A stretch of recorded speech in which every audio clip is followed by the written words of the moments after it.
رب اشرح لي صدري ويسر لي امري واحلل عقدة من لساني يفقهوا قولي. اللهم ربنا الهمنا رشدنا واعذنا من شرور انفسنا. اللهم ارحمنا بالقرآن العظيم. اللهم اجعله لنا اماما ونورا وهدى ورحمة. اللهم ذكرنا منه ما نسينا وعلمنا منه ما جهلنا وارزقنا تلاوته آناء الليل وآناء النهار واجعله لنا حجة یا رب العالمین آمین۔ میں نے جو متعدد مواقع سے آیات مبارکہ آپ کو سنائی کہ ہر جگہ پر چوٹی کی چیز صبر ہے، آخری چیز جو بیان ہوتی ہے وہ صبر ہے۔ سورۃ العصر میں آخری بات وَتَوَاصَوْا بِالصَّبْرِ یا ایھا الذین آمنوا استعینوا بالصبر والصلاۃ، اے ایمان والو مدد حاصل کرو صبر سے اور نماز سے۔ ان اللہ مع الصابرین، اللہ تعالیٰ صبر کرنے والوں کے ساتھ ہے۔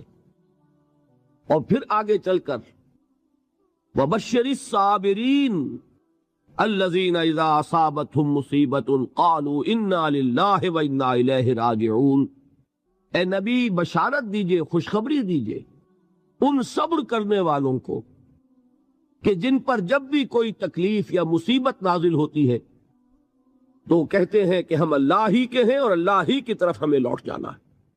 صبر کا مفہوم ہے اپنے آپ کو تھامنا، روکنا، برداشت کرنا، تحمل کرنا، اور جو بھی اپنا ایک طے شدہ مقصد ہے کسی بھی مخالفت سے بددل ہوئے بغیر، کسی بھی تکلیف یا مصیبت سے ہراساں ہوئے بغیر اس کی طرف پیش قدمی کیے چلے جانا۔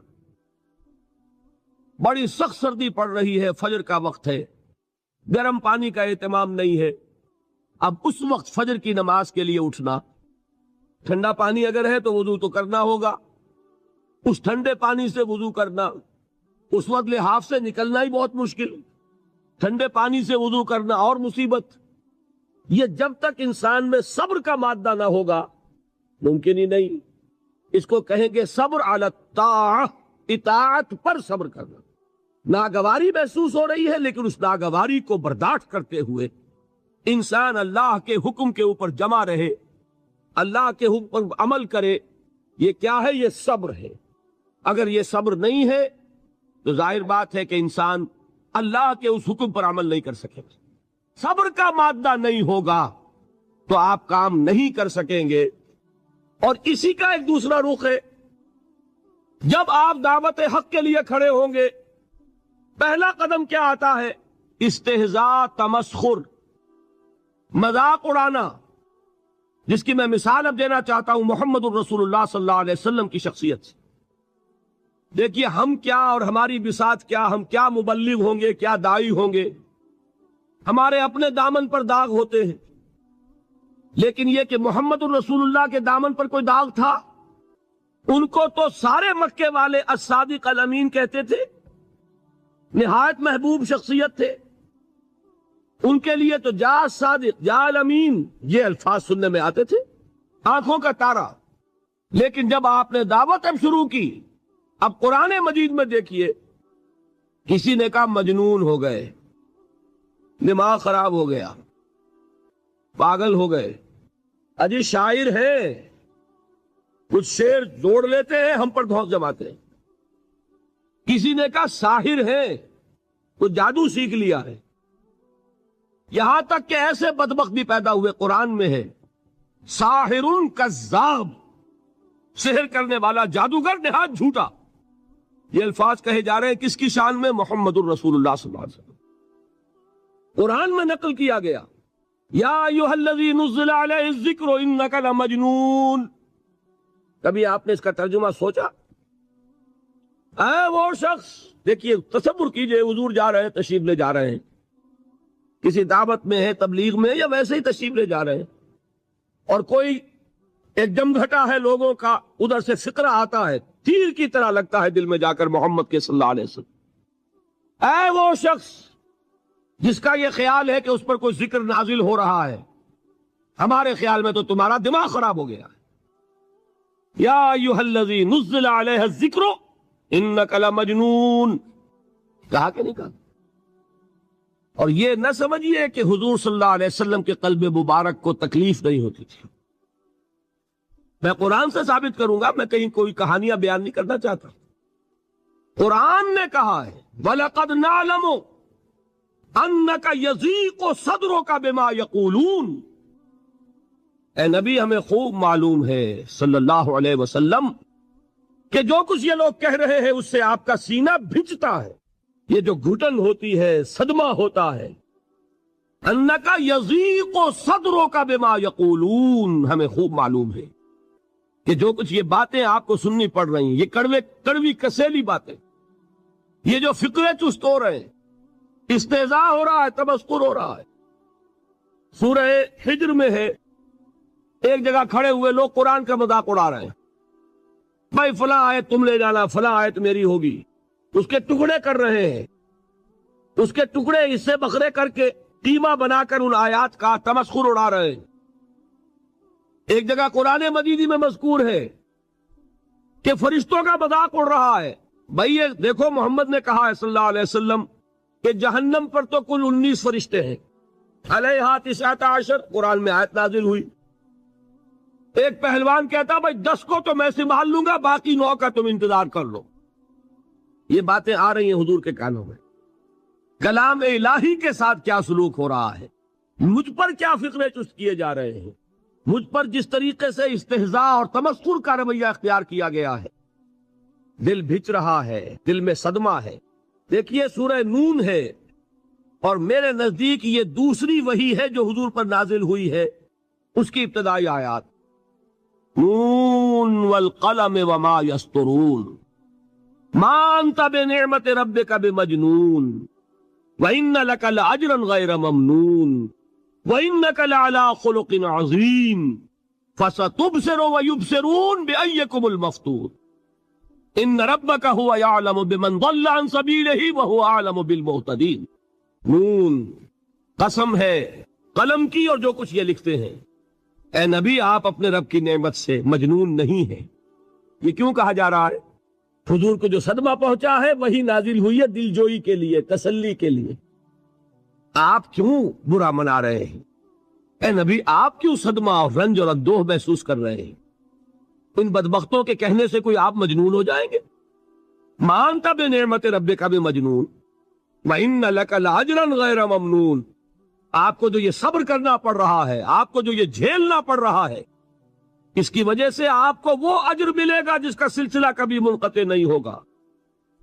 وَإِنَّكَ لَعَلَىٰ خُلُقٍ عَظِيمٍ، اور اے نبی آپ تو خلق عظیم کے حامل ہیں۔ آپ کا اخلاق، آپ کا کردار، آپ کی سیرت، آپ کی شخصیت میں طہارت، نفاست، پاکیزگی، آج تک دنیا نے کوئی پاگل، کوئی مجنون ایسا بھی دیکھا؟ یہ ساری باتیں اللہ تعالیٰ حضور کی دلجوئی کے لیے فرما رہے ہیں۔ اس سے آپ اندازہ کیجئے کہ کتنا صدمہ ہوتا ہوگا۔ یہی ہے، اس ساری چیز کو جمع کیجئے تو یہ چیز کیا ہے؟ وَاصْبِرْ عَلَىٰ مَا يَقُولُونَ وَاهْجُرْهُمْ هَجْرًا جَمِيلًا، صبر کرو اے نبی، صبر کرو اے محمد صلی اللہ علیہ وسلم، جھیلو اور برداشت کرو اس پر جو یہ کہہ رہے ہیں۔ یریدون لیطفئوا نور اللہ بافواہہم، یہ چاہتے ہیں کہ اللہ کے نور کو اپنے منہ سے بجھا دیں، پھونکے مار کے ہی بس۔ نور خدا ہے کفر کی حرکت پہ خندہ زن، پھونکوں سے یہ چراغ بجھایا نہ جائے گا۔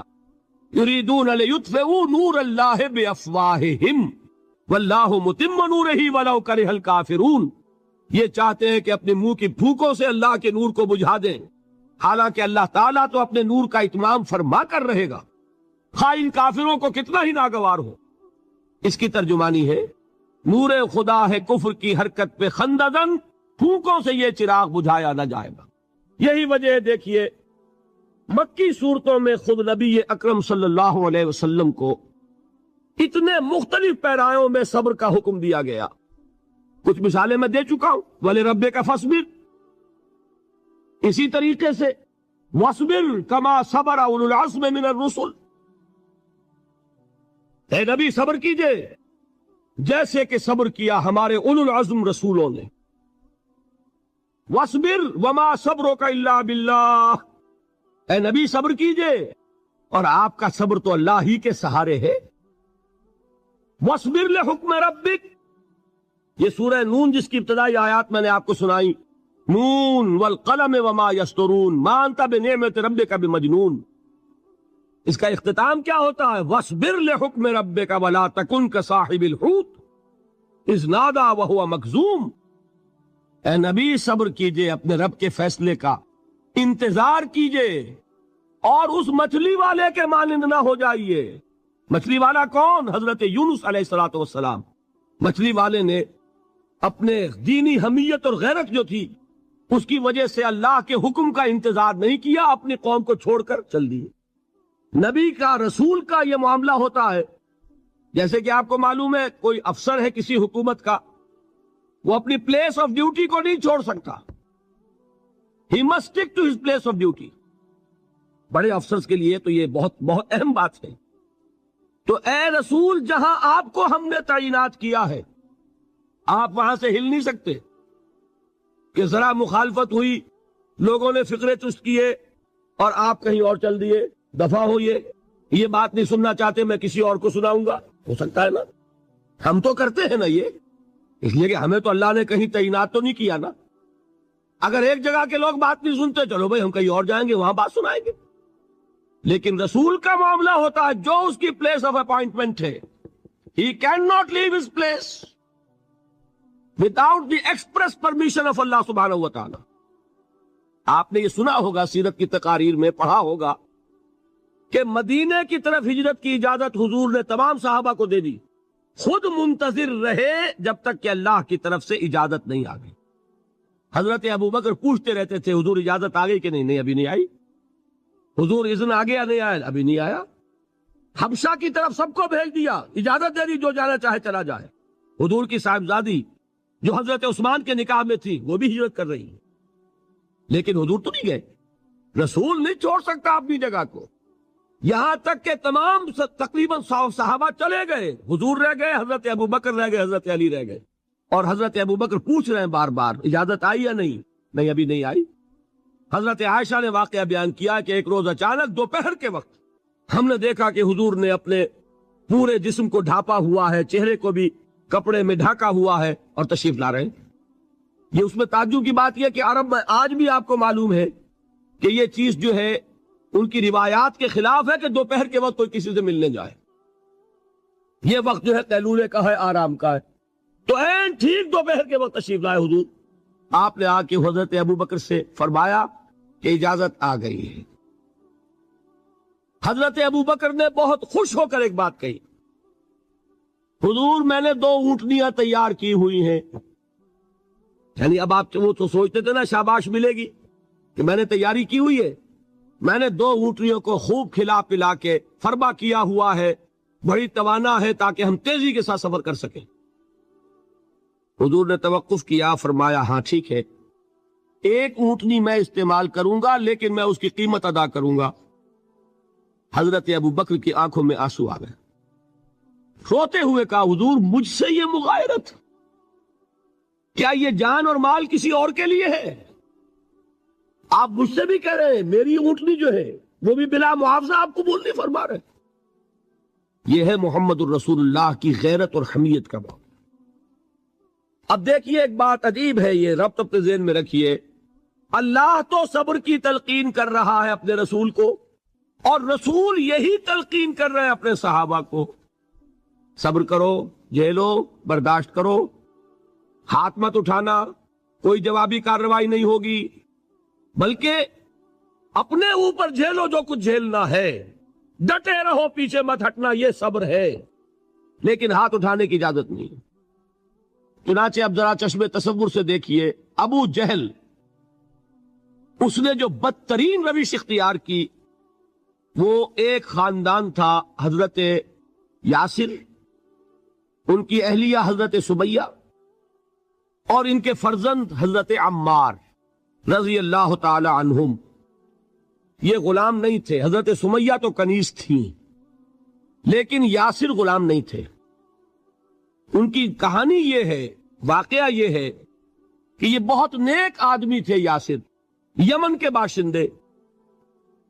انہیں کو خواب میں بشارت ہوئی کہ نبی کا ظہور ہونے والا ہے مکے میں، جاؤ شاید ان کے قدموں تک پہنچ جاؤ. یہ یمن سے ترک وطن کر کے مکے آ گئے. ابو جہل کا ایک چچا تھا، بہت شریف النفس انسان، اس کے ساتھ معاہدہ کیا حلیف بن کر، اور وہ مکے میں رہنے لگے. اس لیے کہ یہ نوٹ کر لیجئے، مکہ اس وقت ایک قبیلے کا شہر تھا، صرف قریش. یا قرشی رہ سکتا تھا وہاں، یا قرشی کا حلیف، کہ اگر تو کسی قرشی نے آپ کو امان دی ہوئی ہے تو آپ رہ سکتے ہیں مکے میں، ورنہ نہیں. یا تیسرے قرشی کا غلام. غلام تو ملکیت ہی ہے اس کی، جیسے بھیڑ بکری ہے کسی قرشی کی، اسی طرح اس کے غلام ہے. یہ 3 کیٹیگریز تھی انسانوں کی مکے میں. اسی کو نوٹ کیجئے کہ جو بیچارے غلام تھے وہ سب سے زیادہ ستائے گئے، اس لیے کہ غلاموں کے تو حقوق ہی کوئی نہیں تھے. بلال غلام تھے، ابو فقی غلام تھے، زنیرہ ایک کنیز تھی. ان کو جو ماریں پڑی ہیں اس کا آپ کو معلوم ہے.